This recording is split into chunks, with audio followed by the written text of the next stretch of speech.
I got it. Okay. Jeff. Let us pray before we do the pledge. Heavenly Father, we hold this time, Lord, to acknowledge you and to lift you up and thank you for all the blessings you give us. Father, we're thankful for this state of Georgia. We're thankful for this Department of Transportation and for all of the men and women that work in this department and make things out there look easy. Thank you for my fellow board members as we gather together to conduct business in this agency. Father, I just ask for blessings upon us now as we dive into this week. Get this stuff in Jesus' name. Amen. Amen.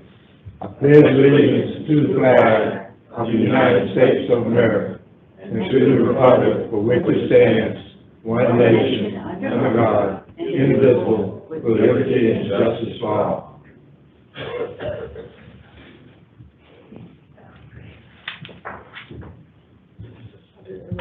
Okay. All right, I'll do the roll call. Congressional District 1, Ms. Purcell. Present.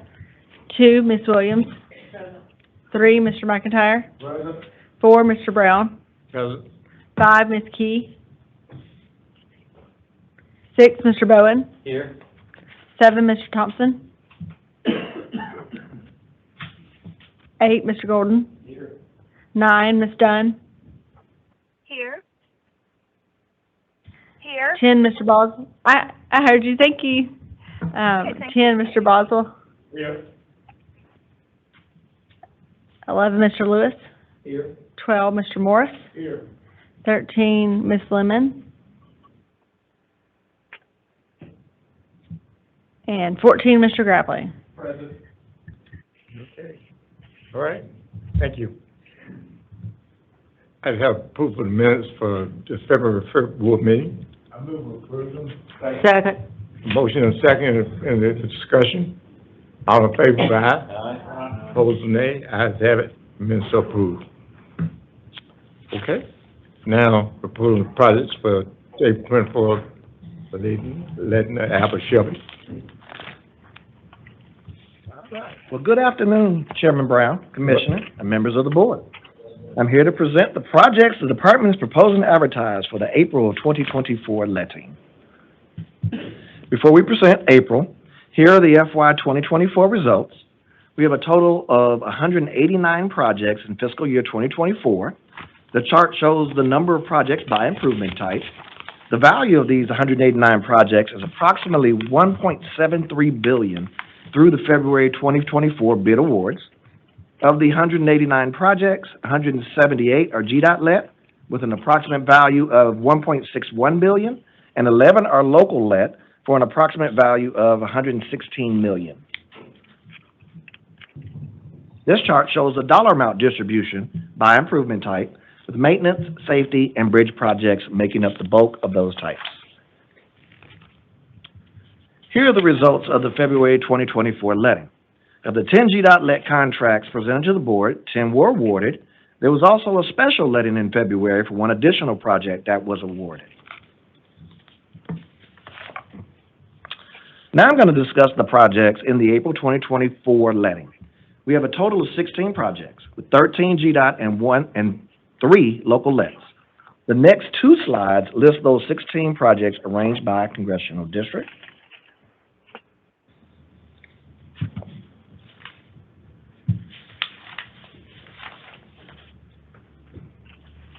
So as you can see with this slide, we are letting a variety of projects throughout the state to address bridge, capacity, enhancement, maintenance, and safety issues. The first proposed project will replace the existing bridge on State Route 520 business, which is also US 82 business, over the Flint River in downtown Albany. The new bridge will consist of 4 12-foot lanes and a 5.5-foot sidewalk on the north side of the bridge, and a shared use path on the south side of the bridge. The existing roadway will be detoured to construct the proposed bridge in the same location as the existing. The existing bridge was built in 1953, 71 years ago. And here's a ground view of that bridge to be replaced. The next project will resurface Interstate 85 in Gwinnett County from State Route 140 to Steve Reynolds Boulevard for a length of 4.83 miles. This section was last repaved in 2014, 10 years ago. This next project will widen Buford Highway, which is also State Route 20, from Peachtree Industrial Boulevard to Buford Highway, which is State Route 13, from 2 lanes to 3 lanes in each direction, which includes the bridge over Railroad Ave and Norfolk Southern Railroad for approximately 1.21 miles. This project is a partnership between GDOT and Gwinnett County. It connects 2 important north-south routes, Peachtree Industrial and Buford Highway, and carries traffic from I-95 to western Gwinnett County and eventually to Cumming and Forsyth County. The widening project will enhance safety and reduce congestion along this portion of State Route 20 while providing better mobility within the commercial district and improved access on State Route 13. This next project is 2.4 miles of widening on US 441, which is also State Route 15, from north of Kelly Creek Road northward to the North Carolina state line for 4 lanes with a raised 20-foot median up to the city of Dillard. While we're in the city of Dillard, it'll be 4 lanes with a flush median. This also includes a new bridge over Betty Creek. This project proposes to replace the existing bridge on State Route 10, which is US 78, over the North Oconee River in the city of Athens with a new bridge with 4 12-foot lanes, a northbound left turn lane to William Street, a sidewalk on the north side of the bridge, and a raised shared use path on the south side of the bridge. The overall length of the project is about 500 feet. The bridge replacement will utilize stage construction by reducing the through lanes during construction. The existing bridge was built in 1937, 87 years ago. And here's a ground view of that bridge to be replaced. This next project, which is on the Governor's Road Improvement Program, commonly called GRIP, and funded by both TIA and state funds, will widen State Route 4 from south of McDilda Road to Rasmundo Road to 4 12-foot lanes with a 34-foot grass median. The proposed length is approximately 7.3 miles. This next slide will show 2 projects that will be advertised in April of 2024 as design build, with a future let date in the 4th quarter of this calendar year. These projects will construct a new State Route 316 overpass on County Road 416, which is Carl Bethlehem Road, and a new interchange at State Route 316 at Kilcrease Road through one design build contract. These projects will improve mobility in Barrow County. Here's an overview of the 2 project locations and our timeline. Here's a ground view of the existing State Route 316 at Kilcrease Road. Here's a rendering of the future condition of Kilcrease Road. Here's a ground view of Carl Bethlehem Road location. And here's a rendering of the future condition of Carl Bethlehem Road.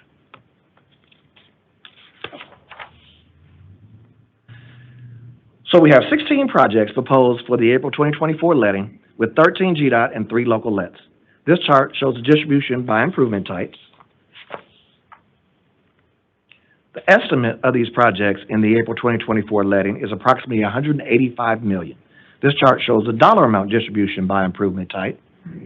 I now ask for your consideration for approval of the proposed projects presented for the April 2024 letting. May I have a motion, please? Move approval. Second. A motion, second, discussion. All in favor, vote aye. Aye. Opposed, nay. Ayes have it, motion carried. Thank you. Okay. Now we have a visitor work program. Matt Martin. Thank you, Mr. Chairman. Good afternoon, members of the board, Commissioner. I'm here to present the proposed revisions to the construction work program.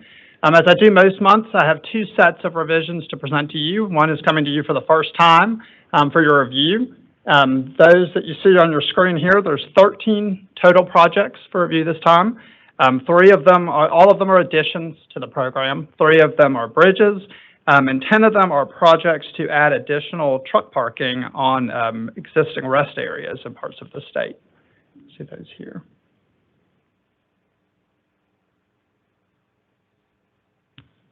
The next set of revisions that I'm bringing to you are ones that came to you last month and are coming back to you for action this time. There's 31 total projects on this list. One of them is a description change, and 30 of them are additions, bridges being added to the program. So there's there.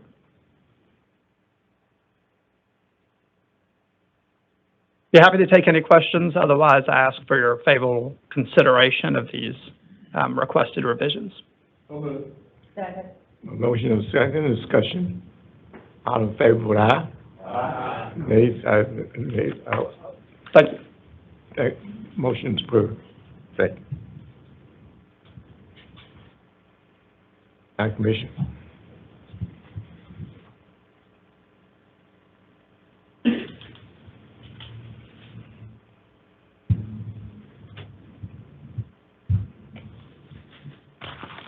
Thank you, Mr. Chairman, ladies and gentlemen of the board. Good afternoon to you.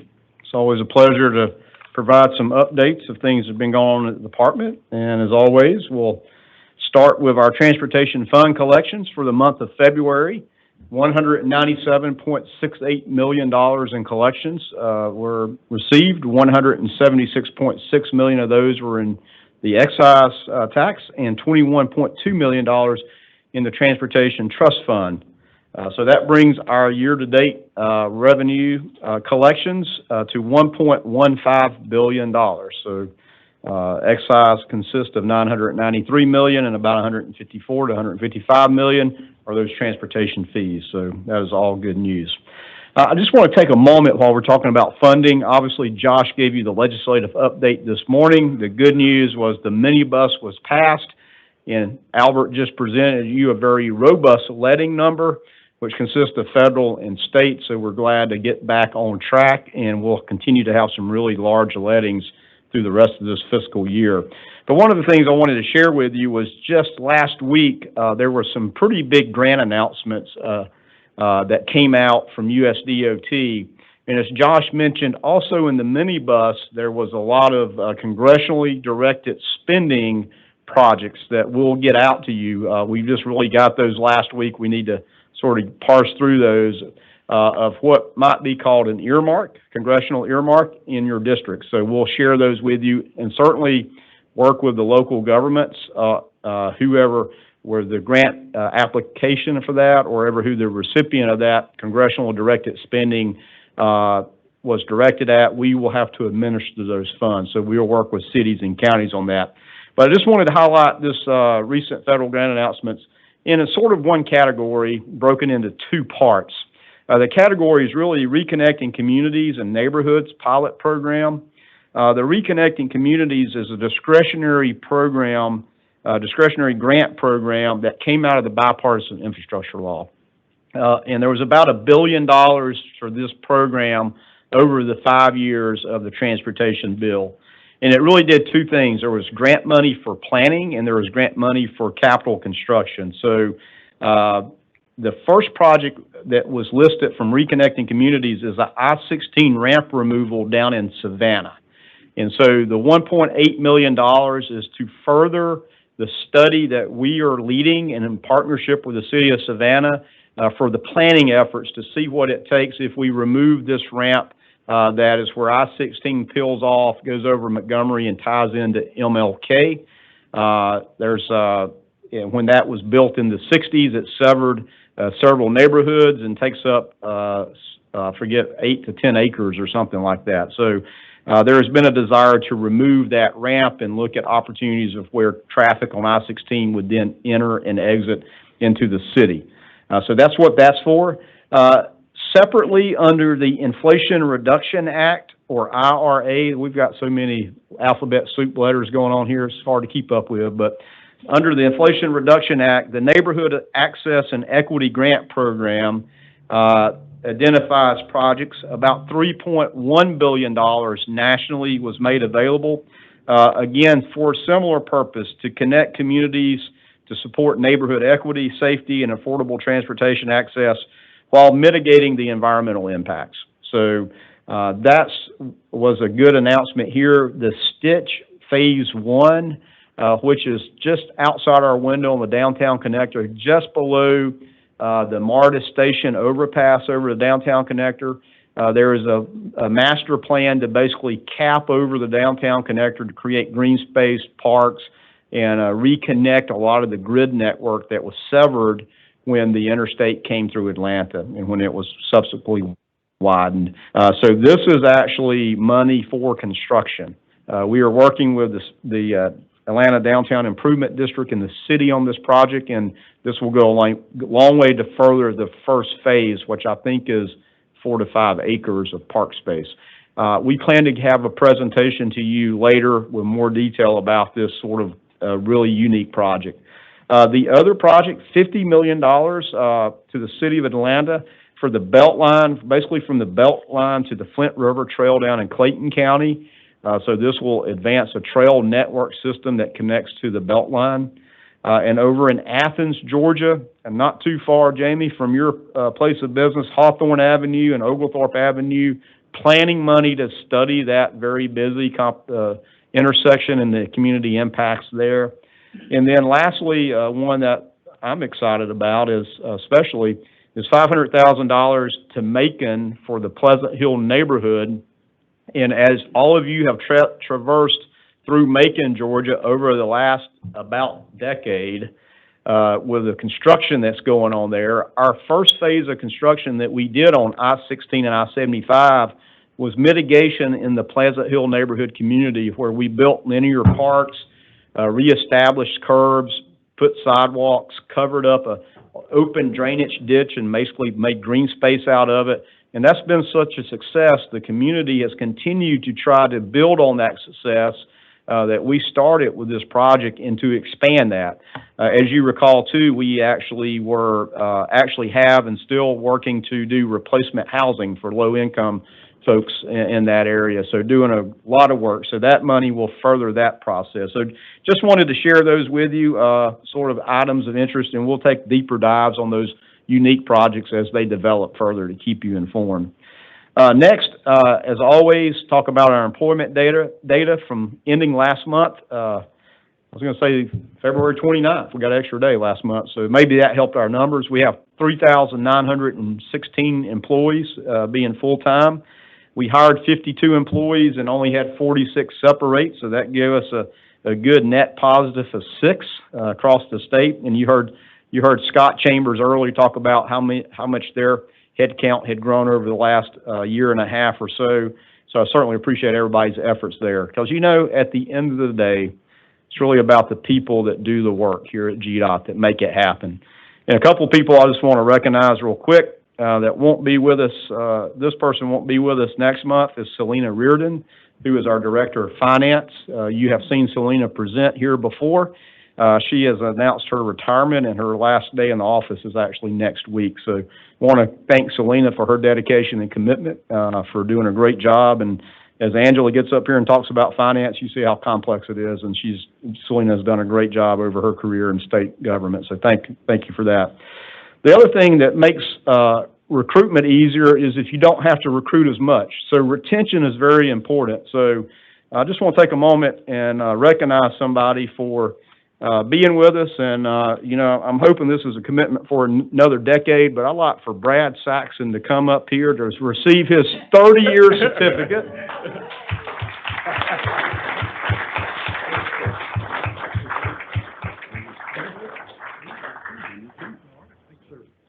So that's a commitment handshake for 10 years. Thank you, Brad. But 30 years is quite a career, and we certainly thank Brad for what he does and his leadership across this entire state, and doing such a great job, and being a right-hand man to me. I have many right-hand men and women, I might add. So thank you, Brad, for that. All right, procurement, 227 contracts were executed last month at $60 million for professional services, engineering, design, geotechnical, right-of-way, things like that. Get this, year-to-date, 1,421 contracts have been executed at over $500 million, $561 million. Again, all the upfront work it takes to get a project in front of you to advertise and ultimately get built. So a lot of work to deliver this big pipeline of a program we have. So let me move into a couple of projects that open to traffic. We'll start in Congressional District 3 down in Douglas County, which is GDOT District 7. Almost 8 miles of milling and resurfacing on State Route 8 from Carroll County line over to Bright Star Road. C.W. Matthews Contracting Company was the contractor. It was about a $3 million investment. So again, capital maintenance and preservation is key to keeping a system functioning very well. Quickly, we'll move over into Congressional District 4 and 10, which is in Newton County, over in GDOT District 2 out of the Tennille office. 6.4 miles of milling and resurfacing, again, a capital maintenance project on State Route 81 from Henry County line up to Winfield Drive in Newton County. Pittman Construction Company was the contractor on this one, a $3.3 million investment. You can see the work there. Next, we'll move into Congressional District 12 in Johnson and Emmanuel counties, GDOT District 2. This project was a construction of a bridge and approaches on US 80, which is also State Route 26 over the Ohoopee River in Johnson and Emmanuel County, right on the county line there. Gregory Bridge Company is the contractor. Opened up on February 20th. And you can see the before and the after, a $9.7 million investment to replace that bridge. Glad to have that one done. Again, adding to our state of good repair and safe and sound bridges. Staying in Congressional District 12, move on over to Jenkins County. 10 miles of milling and resurfacing and shoulder rehabilitation on State Route 67. Starting at the Bullitt County line and working your way north up to 23 in Jenkins County. That 10.3 miles total cost was $7.5 million. And there's that project. And you can see, again, a safety feature is the ground-in-place rumble strips there at the edge of the white line on the slide on the right. So always important for safety as well as state of good repair. Now let me move into, before I move into the next thing, I better talk about this one, because you haven't driven on it. Because this was a airport project at the Dalton Municipal Airport, where our funding, we had $2.2 million in federal aviation grant money to rehabilitate a little over 14,000 square feet of the apron. So the apron is the darker black area with the loop lines on it, as you heard this morning about hangar space. Well, this is the apron in front of the hangar, so you can see that made a nice rehabilitation project to freshen up that apron for there at Dalton. This project was done by Northwest Georgia Paving, so glad to have that done. All right, now let me transition into some updates, and regretfully, I start with a sad one. I just wanted to note a passing of one of our own up in District 1, a highway maintenance technician, Wesley Payne, who last week suffered from a pulmonary embolism and passed away while he was not at work at this time. Wesley was 38 and a husband and father of 2 children, ages 5 and 6. Like many, he was a great fisherman and an avid Georgia football and Atlanta Braves fan. So GDOT also is a little bit of a family business. He is a son-in-law of a retired GDOT mechanic, John McQueen, and his brother Charles is also a GDOT employee over in the Walton County maintenance crew. So our prayers and thoughts go out to Wesley's family and his friends, and of course his colleagues up in District 1 in the Gainesville District. And just ask for a moment of silence as we remember Wesley Payne for just a second.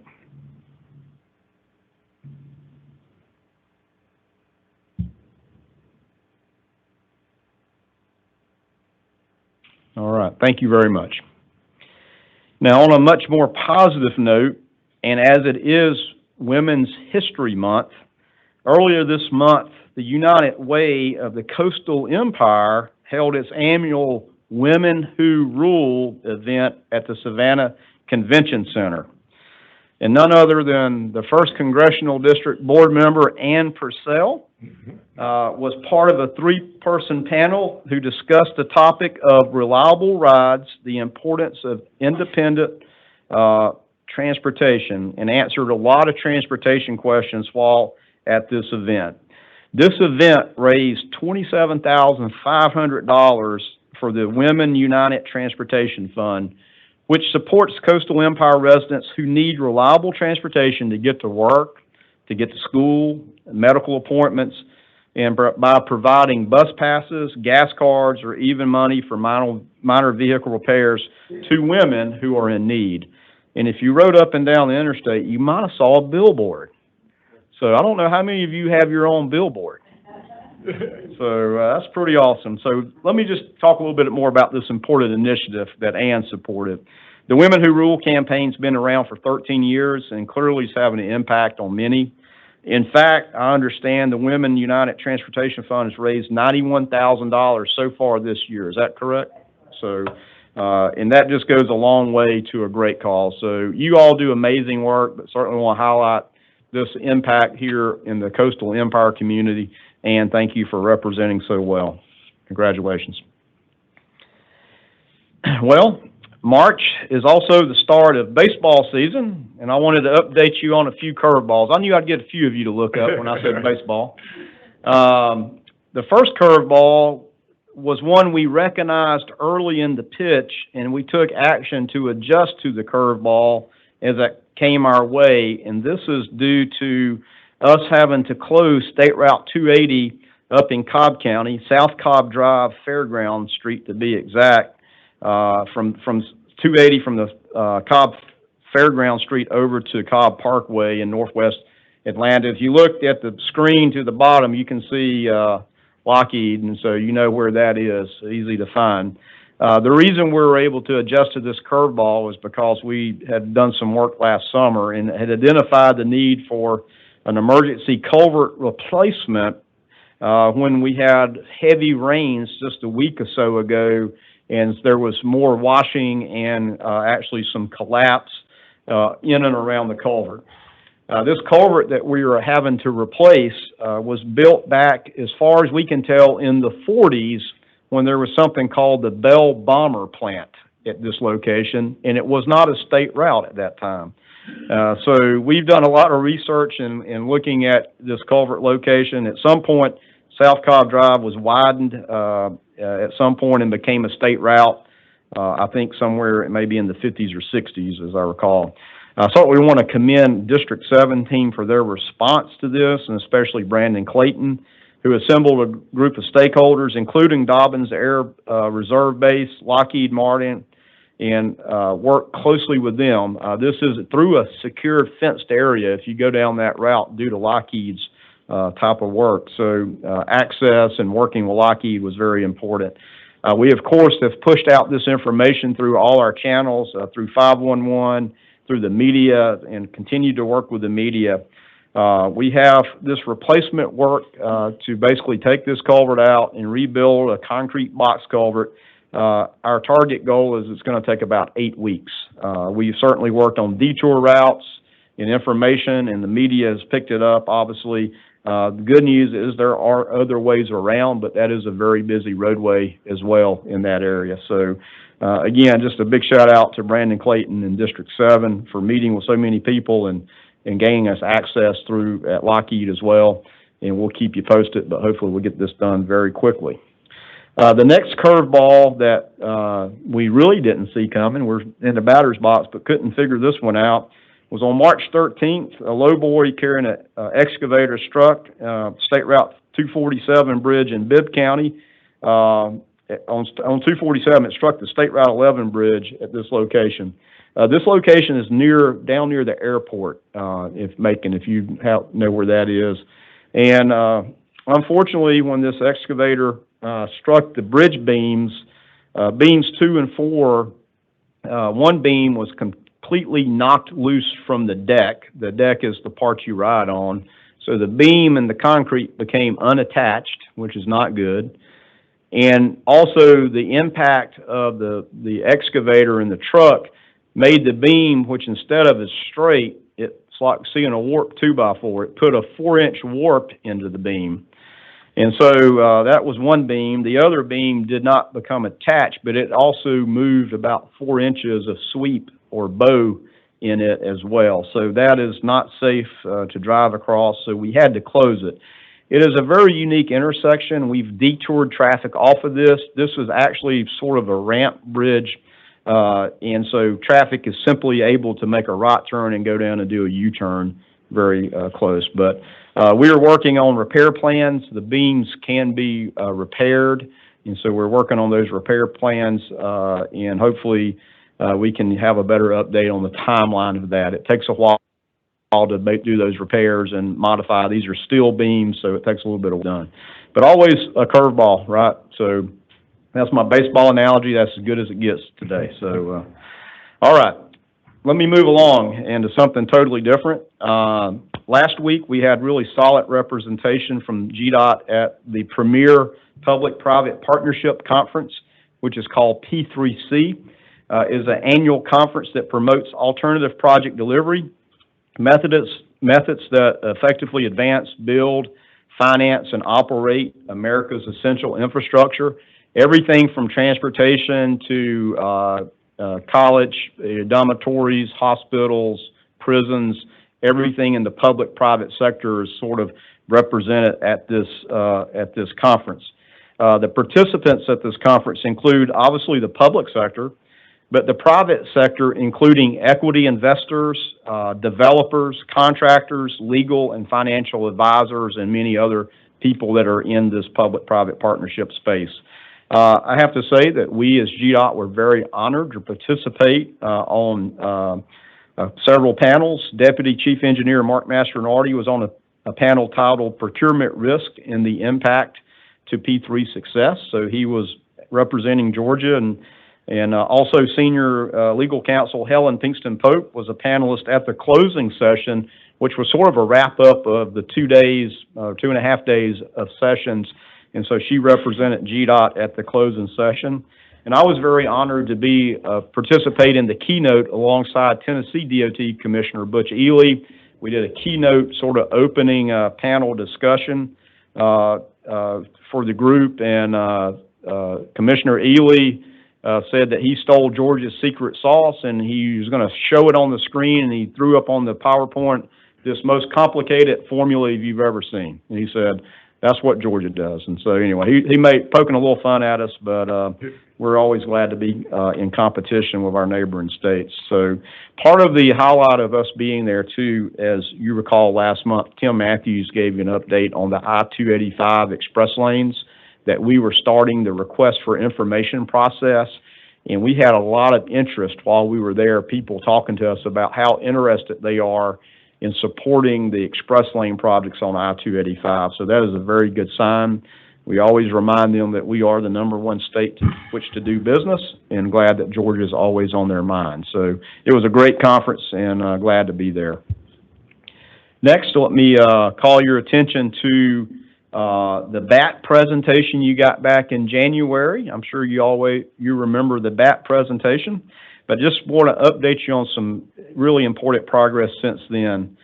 Just late last month, we had a small ceremony right here in this conference room between the Georgia Department of Natural Resources and the Commissioner Walter Rabens there in the picture on the left, and I signed 2 historic agreements that will help save bat habitat in Georgia and also streamline GDOT project delivery. So let me remind you of what those agreements are. The first agreement was signed was the BAT Programmatic Agreement, which is developed in partnership between us, U.S. Fish and Wildlife Service, and the Federal Highway Administration, as well as the Georgia Department of Natural Resources, including the Corps of Army Engineers, U.S. Army Corps of Engineers. So getting all those agencies together into agreement is a feat in itself, and I certainly want to congratulate Eric Duff and the whole team at OES. There was many people that came together to make that happen, which basically streamlines our environmental processes to be able to move more quickly and more agile as we develop our projects in the environmental process. The second agreement was the BAT Conservation Funding Agreement, where GDOT will make funding deposits to the Georgia Department of Natural Resources for them to purchase property in conservation lands that will mitigate the environmental impacts of the trees that we have to remove that might have been the bat habitat. And so this is a much better mitigation strategy where Department of Natural Resources can expand any of their conservation easements or conservation properties that they own, and that we will just basically be paying them the fee for the acreage that we would impact where bats may live. So this was a very wonderful day. It's the first one like it in the nation, and so there's a lot of other states are figuring out how can they do this because it certainly streamlines the process and actually provides a better benefit to threatened and endangered species bats for Georgia. So a really great day. My last two items have to do with safety because safety is our number one priority. And I'll share this statistic with you. From 2013 to 2020, 225 children in Georgia died in crashes or while walking or biking. And over 8,700 children have been injured in crashes while biking or walking during that same period of time. So those numbers are pretty startling when you see them. That calls us to action, and clearly these numbers require that we have to be actionable and try to educate children and families about the safety while on Georgia's roads or walking or biking near Georgia's roads. So Georgia DOT's Safe Routes to Schools program encourages families to choose safe, active transportation options from school, to and from school. Now, I know you're probably like me, you walked uphill to school both ways, right? Well, there's people still walk to school, and we have to focus on that. So to promote the walking to school or biking to school, we established the Georgia Walk and Roll to School Day. We now have 545 school partners and a network of 436 community stakeholders that support walking and biking to school and really focused on safety. We put that under our Arrive Alive safety campaign, right? Drive Alert and then Arrive Alive. So this fits under the Arrive Alive banner. To further highlight the need for student safety, walking and biking, Governor Kemp signed a proclamation on March 6th, noting that that was the Georgia Walk and Roll to School Day. And in celebration of that, Brockett Elementary School here in DeKalb County held a walk to school event, and the event got some news coverage. I'll show you.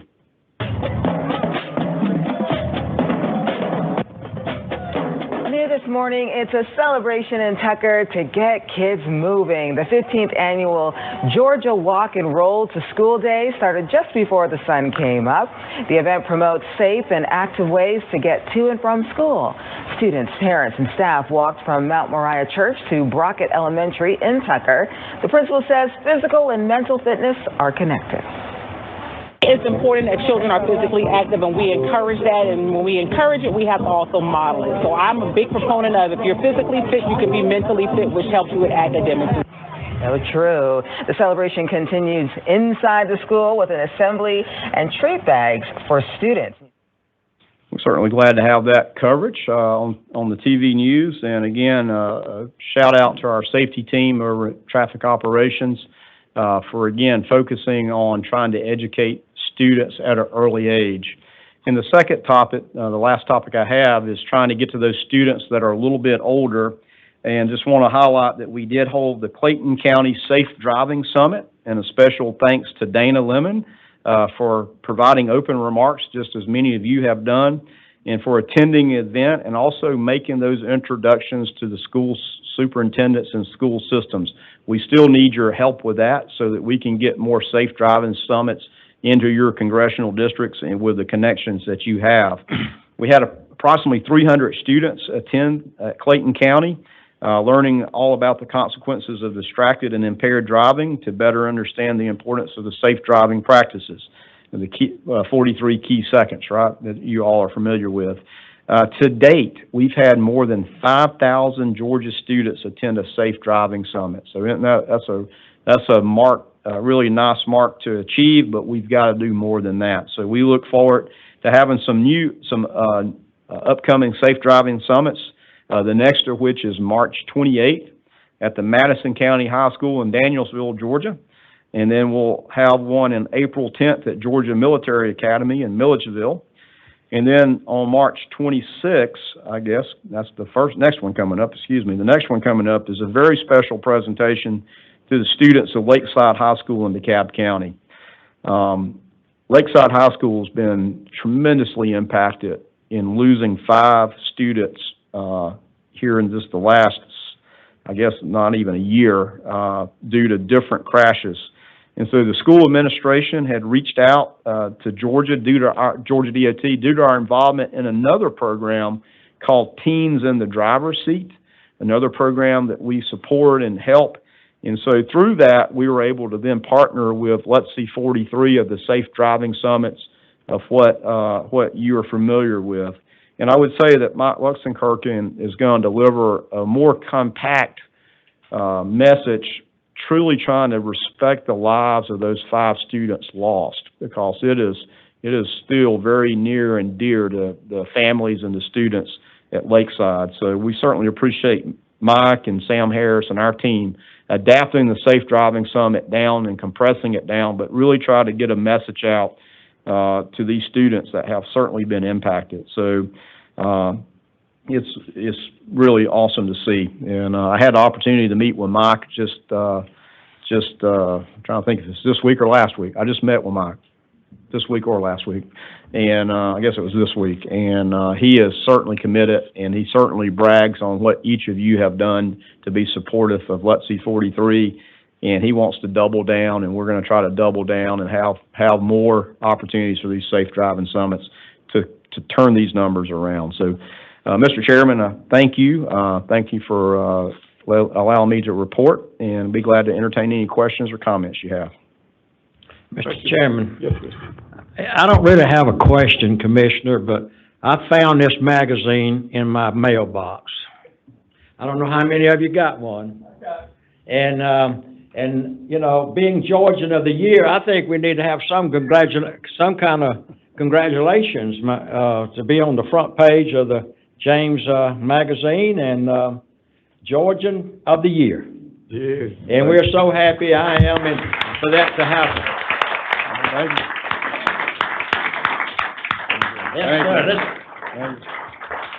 Thank you. Y'all sit down. That's embarrassing.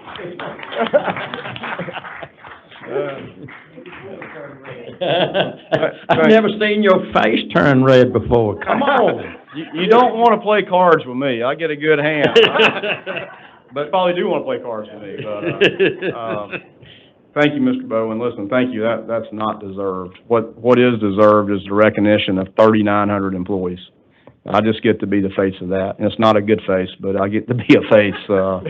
But it's a truly humbling, and appreciate the acknowledgement, but believe me, I'm only one person. 3,900 other people do the work. So thank you, and good, solid leadership right here. Thank you all for what you do as well. Very well. Okay. I don't want any more embarrassing stuff. Any more questions? Any more questions? Thank you, Mr. Chair. Okay, very well.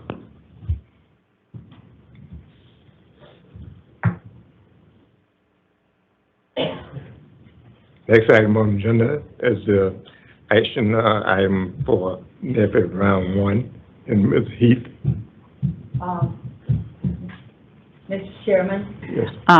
the committee as a whole heard from Andrew Heath today, our Deputy Chief Engineer. Yes. He brought forward the issue that we were working with for the last month, when we needed to look at approving the contract for NEVA, Yes. or NEVI. And so at this time, from the direction of the committee as a whole, I would like to make a motion to approve the form of contract for the NEVI project that is going forward. Motion, a second. Vote. Got a second? Yeah. Okay. All in favor, aye. Aye. Abstention? No. Okay. Abstain. We got two abstentions. Okay, all right. Motion passed. Yes. Thank you. Thank you. Okay. Next item we have is retirement resolution for Andy Case, Andy Purcell.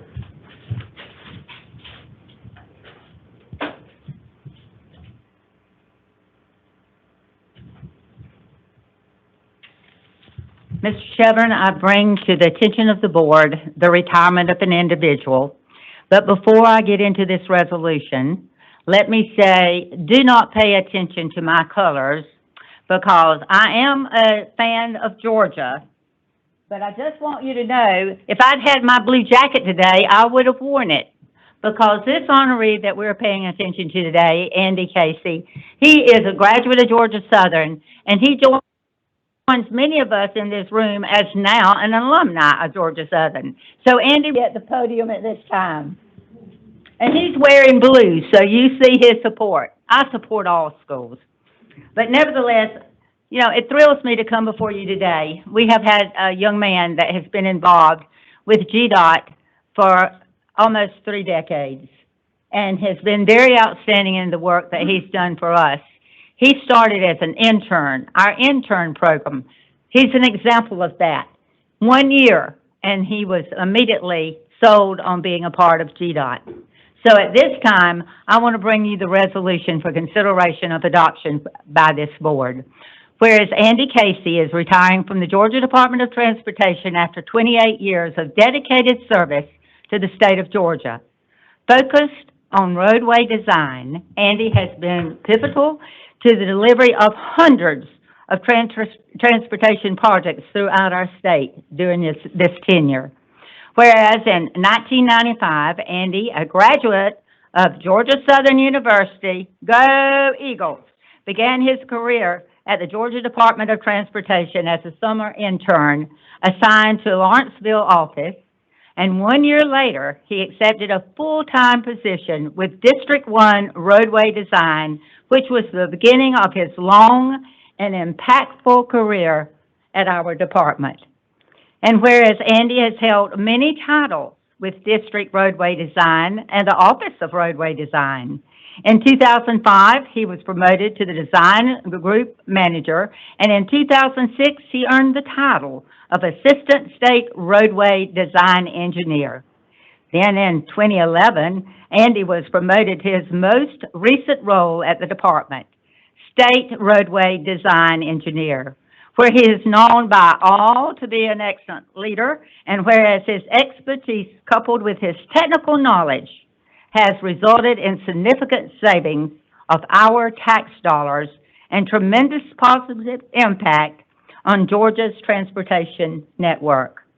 I'm not through bragging.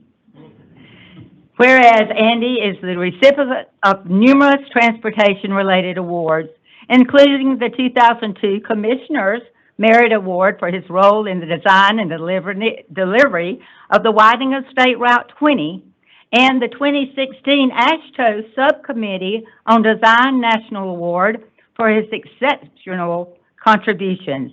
He is also a GBDQ Achievement Award winner and was instrumental in Georgia's achieving competency with AASHTO's manual for assisting safety hardware. And whereas in 2023, Andy was the recipient of the Georgia DOT's highest award, the Wayne Shackelford Leadership Award, which you received just last month. Presently, annually, this award is given to Georgia DOT employees who will demonstrate exceptional leadership, commitment to the department, and service to our public. And whereas Andy is a graduate of the AASHTO National Transportation Leadership Institute, the AASHTO Executive Transportation Leadership Institute, and the operations of Academic Senior Management Program, he has honorably represented our department on the national stage, serving on the AASHTO Committee on Design, contributing to the AASHTO Roadside Design Guide, and serving as the 2019 co-chair of AASHTO's annual conference in Savannah. We had a good time then, didn't we? Sure did. Therefore, be it resolved that the State Transportation Board recognize Andy Casey for his exemplary contributions, his loyal service, and for his leadership and unwavering commitment to the citizens of Georgia, the Office of Railway Design, and particularly the Georgia Department of Transportation. Be it further resolved that a copy of this resolution, as printed, by the way, but without, not the excerpts in there that I put, but Casey, it honors you in recognition of your retirement for the Georgia Department of Transportation after 28 years of service to the state of Georgia. I would like to ask the board by making a motion that we adopt this resolution in honor of service that begins with GDOT and will not end with GDOT provided for this state, but after 28 years of service with us. Please, I need a second to the motion. And with that, Mr. Chairman, can we have a vote? Yes, my motion and second. All in favor, vote aye. Aye. Opposed, nay. I have. Motion is carried. We thank you, and Andy, I really had a hard time reading that. I was going to say some other things, but we are very proud of you, and we thank you for your service that you have given to us for the last 28 years.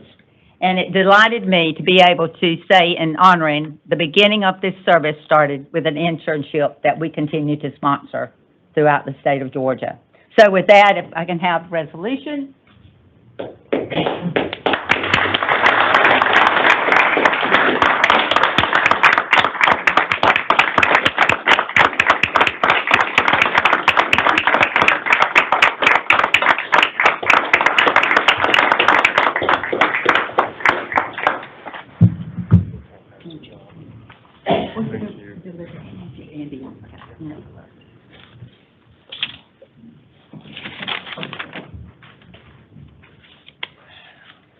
Wow. Thank you, Miss Ann, for making me sound way too good. Thank you, Mr. Chairman, members of the board, for this retirement resolution. It is certainly an honor, and I am humbled, somewhat emotional, but I have a few pages to get through here. I'm going to try my best to do that. I've had the pleasure of working on quite an honor, to working on numerous projects throughout my career. I was a design engineer, a project manager, assistant office head, and an office head. For my first project, State Route 20, State Route 81 intersection improvement, which just happens to be in my hometown of Loganville, Georgia currently, to the last project cover sheet I signed as an office head, which was the Toombs County, that you all heard about the April letting, Albert presented earlier. I've had the distinct honor of touching a lot of projects throughout my career. I'm very proud of those projects and accomplishments that we were able to deliver. As Commissioner mentioned earlier, there's no one individual within this organization, there's a team. And I'm very proud of the team I've had with me along the way and the support. So with that, I do want to recognize a few individuals that helped me along the way. As Ms. Ann mentioned, I started my career here with GDOT as a summer intern, working in our District 1 Lawrenceville area office. Individuals like Kathy Stansel and Paul Tanner taught me a lot. I got to do a lot of things that summer as an intern. I was still in school. Not only did I get to see a bridge deck pour, I got to test concrete, all the fun stuff engineers like to do, but I also got taught a very valuable lesson of just how hot it can be standing behind an asphalt spreader in the middle of July along Sugarloaf Parkway in Gwinnett County. And believe it or not, after that experience, I still knew GDOT was my home and where I wanted to land when I graduated in '95. As a full-time entry-level engineer into our District 1 design office, individuals like Leyland Owens, Terrell Davis, and Danny Wofford, they really laid the foundation of my learning by sharing their own vast knowledge of transportation design that they have collected over the decades. As a junior engineer, when I moved down to the OGC, if you will, folks like Joe Leone, Mike Bolden, Jim Kennerly, they all challenged me and gave me plenty of opportunities to work on large, complex projects. As Ms. Ann mentioned, the State Route 20 was my first big project, if you will. That's the widening and new location from 75 over to the racetrack. That helped propel my career. As a DGM and assistant office head, I'd like to say a big thanks to Brent Story for his years of support and teaching. Brent, you all know Brent. He taught me a lot and a great deal about engineering judgment and decision-making, and also how to document designs properly. So with that, Brent, I'll thank you for that. I would like to thank you, Commissioner McMurray, for all your years of leadership and mentorship. Before Russell was the commissioner, Russell was my office head. He was my division director, and he was also my chief engineer. Russell taught me a lot of things throughout the years, and I've got a few examples. I won't go through them all, but one is ask the question why. Not once, not twice, but 3 times, right? And he also is a great, he does these short tutorials, Russell McMurray's practical design training course. So I've got to experience that a time or two, most recently in the fall. So Commissioner, thank you for that. I also would like to say thank you to Meg Perkle. Meg, your constant and unwavering support of not only myself, but our office and our division, and all of our engineers for that matter. I'm truly thankful for that. I also would like to say thank you to Haral Patel. I don't believe Haral is here today. Oh, there she is. Haral, it was, no offense, Commissioner, Haral was my best boss I've had here. No, I'm just kidding. I would say that. I agree. I'm sorry, that was a joke. But Haral is really critical in my development. And later on in my career, her constant leadership and mentoring was most important to me, but really the friendship that you've gave over the years means a lot. Just a few more things. I do want to recognize the team that was surrounding me the past 13, 14 years. I've had the pleasure of having some amazing assistant office heads, So I want to recognize a few of them: Teresa Holder, Robert Elam, and Sam Woods. I just want to say that, look, you surround yourself with great people. These are great people and great employees. I also want to recognize our design group managers. We often say that a design group manager, maybe a project manager, dual hats, was the hardest job in the department. These individuals are managing 9 or 10 individuals. They're also managing 9 or 10 projects. So I just want to read their names real quick because they've helped supporting me over the year. Mehdi Bashiring, Carol Bowler, Ryan Hanley, Lily Hardman, Marvin Gavins, Fletcher Miller, and Brad Uzzle. Thank you for all your years of support and hard work. And for the rest of the engineers in roadway design, we have a few of them sitting in the back of the room. I'd like for you just to raise your hand because it means a lot to me for you all to be here. These ladies and gentlemen are working tirelessly, just like everyone else in the department, to deliver the program and deliver meaningful projects to the state. So with that, I will close. I'll just want to say thank you. I'm humbled and honored to have received this recognition and resolution. Thank you. Thank you.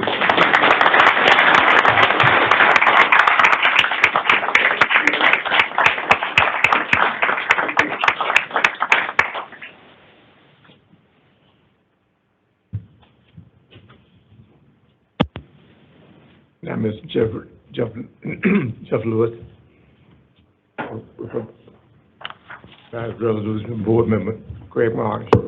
Thank you, Mr. Chairman. You know, these are bittersweet moments. The one we just experienced with Andy's retirement, and again, congratulations. But the bittersweet moment about this is we come to a point where we honor and recognize a fellow board member who has decided to separate himself from the board. And many of us, a number of us around the table here, we had the opportunity to serve with Greg in the legislature and got to know him well. You really get to know people well in that environment, because you're together more often in a much more condensed time frame. So you got to hurry up and get to know them, right? And, you know, one thing about Greg that I've learned over the years, and it's continued even while he's on the board, is he's a great storyteller. There's always a story coming from Greg. And it's always fun to hear those stories because they could make a good TV script. Some of the stuff is so original sometimes. So thank you for the entertainment, Greg. Whereas Greg Morris was elected to the State Transportation Board in 2021, representing the constituents of Congressional District 12, which includes eastern Georgia counties of Bullock, Burke, Candler, and parts of Columbia and Effingham, Emmanuel, Evans, Glasscock, Jefferson, Jenkins, Johnson, Lawrence, Lincoln, McDuffie, Montgomery, Richmond, Scranton, Tattnall, Toombs, Trenton, Warren, Washington, Wheeler, and Wilkes. I might as well throw my county in there. Whereas Mr. Morris is a respected husband, father, and businessman who has a long and honorable history of serving the people of Georgia. Prior to his election to the State Transportation Board, he served 22 years as a distinguished member of the Georgia House of Representatives, proudly representing House District 156, which includes the communities and parts of Appling, Jeff Davis, Montgomery, and Toombs counties. Thank goodness House districts are a little smaller. Whereas during his tenure in the Georgia House of Representatives, which began in 1998, he served as chairman of the Banks and Banking Committee and as a member of the House Rules, House Appropriations, Code Revision, and the Natural Resources and Environment Committees. And whereas from 1992 to 1995, Mr. Morris, a Vidalia native, served his home county as Toombs County Commissioner. Throughout the entirety of his career in both local and state government, Mr. Morris has had a keen focus on transportation infrastructure, with road improvement being at the forefront of his service. And whereas since his election to the State Transportation Board, Mr. Morris has consistently demonstrated a commitment to the department's mission of providing a safe and efficient transportation network. This is especially true for the constituents in the eastern Georgia counties of Congressional District 12. His contributions have been invaluable to improving the state's transportation infrastructure.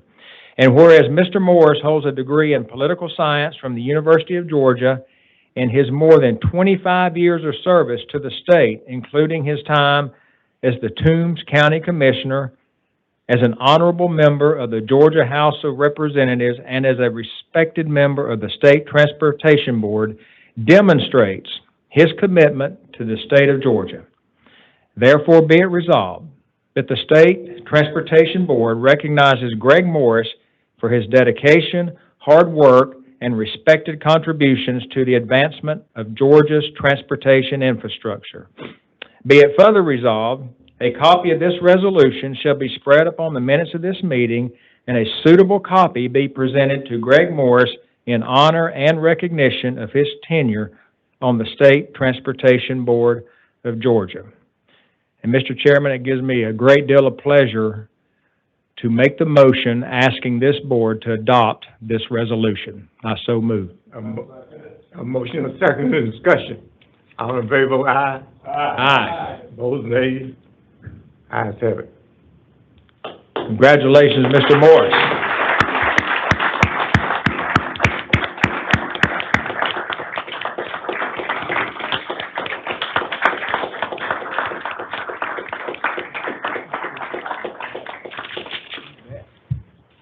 Well, thank you. Oh, you want a picture first? Then you might talk for a little bit. Now All right. we'll sit down.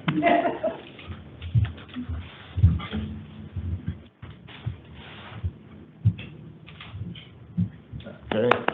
Thank you. I heard Roy Barnes once said that the worst thing a politician can do is subject an audience to a syrupy goodbye. And so I'll try not to make it syrupy, but it is emotional. As Representative Lewis, Board Member Lewis mentioned, this process has been 32 years of my public service. And as county commissioner, the first relationship that I had, intergovernmental, was certainly with the Georgia Transportation Department. Everybody wants a dirt road paved. Everybody wants their road resurfaced.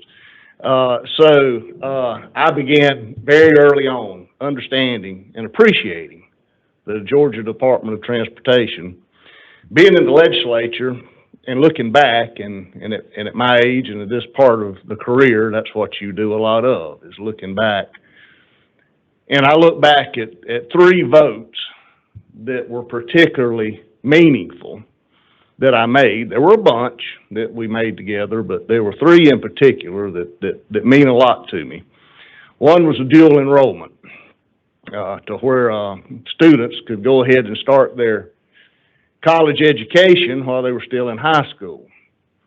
My son at Georgia took advantage of that and got there as a sophomore. That's one good thing. That's one saved year. And then he maintains, God bless his heart, a 3.8, so he gets Hope Scholarship and Zell. I want to go put flowers on Zell's grave every time I get that notice from UGA that's at 0 that I owe. The other was the rural broadband, the initiative to bring rural broadband to rural areas. I was a beneficiary of that too.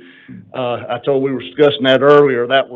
I had the same sensation that I think the people described when the EMCs came through and turned the lights on.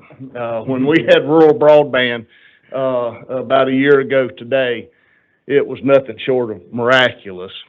But the third one, and I always mention this, was TIA.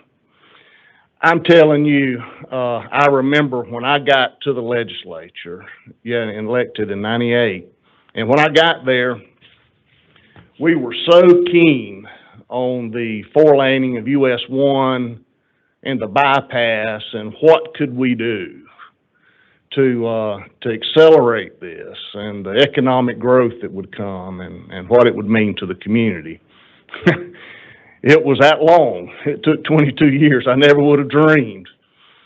TIA, for our area, was like manna from heaven.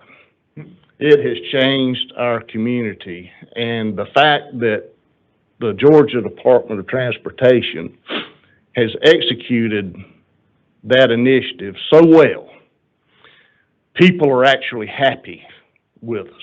People, actually thinking would stop me and say, wow, all this, the bridges, the resurfacing, the new projects, it's just great. And I'm thinking it's TIA, and it's money, and it's initiative. My public service, now there's been ups and downs. There is with anything. Some tough times and some rough times when we all didn't get along so well. But vast majority of it was good. Even the bad times were good.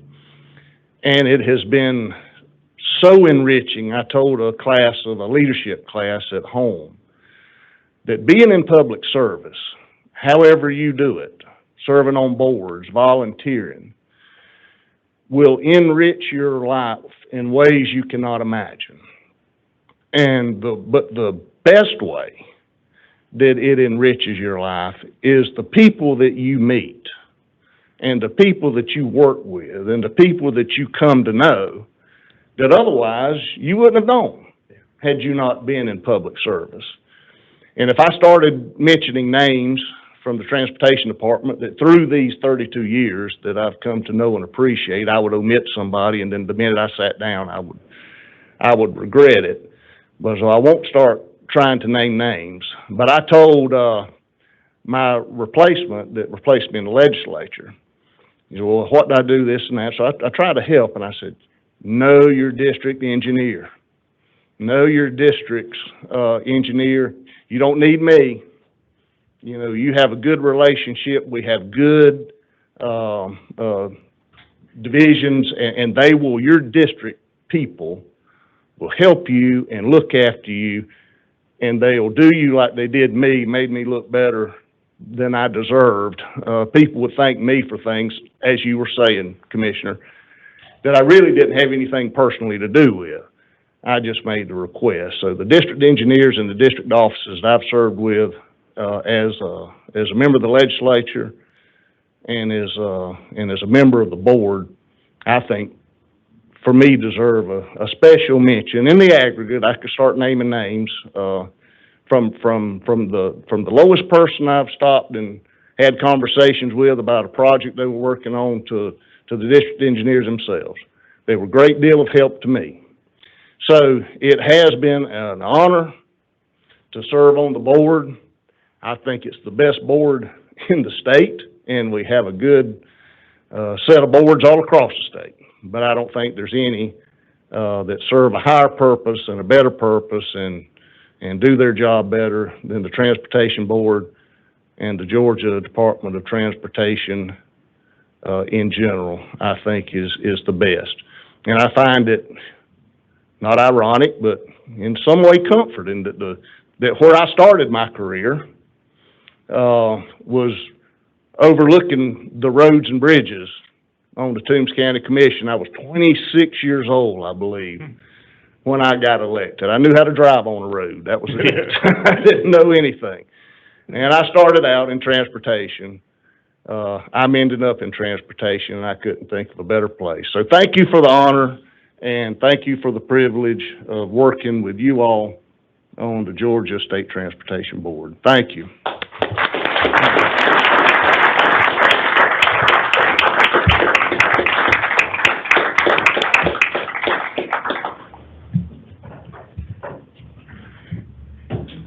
Yes.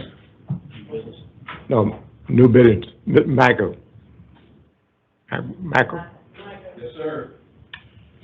I am, pull it up now. Okay, thank you. Well, thank you, Mr. Chairman. I wanted to recognize some folks, myself. You know, Greg said something that no truer words could be spoken, is get to know your district engineers. And before we adjourn, I just wanted to say we've been doing a series of town halls throughout the 14th district, and it's something after you've worked a long day and then have to trek up to a part of the district that is a little bit further from your home. But 2 weeks ago, we did a town hall meeting in Whitfield County in Coahulla Creek, and this was a high school that's been experiencing some trouble with an intersection. And Grant Waldrop, Chris Raymond, Donovan Tucker, Austin Wang, and Samantha Henry didn't bat an eye about coming up there and speaking to a packed gymnasium. At some points got a little, not heated, I would say, but opinionated. Not against the GDOT, but against some locals that had showed up. But they were very appreciative that our team was up there. They said that this was an unbelievable experience for them, and I just wanted to recognize them before the board and our commissioner and everyone here in attendance, how much it meant to that community, how much it meant to our district.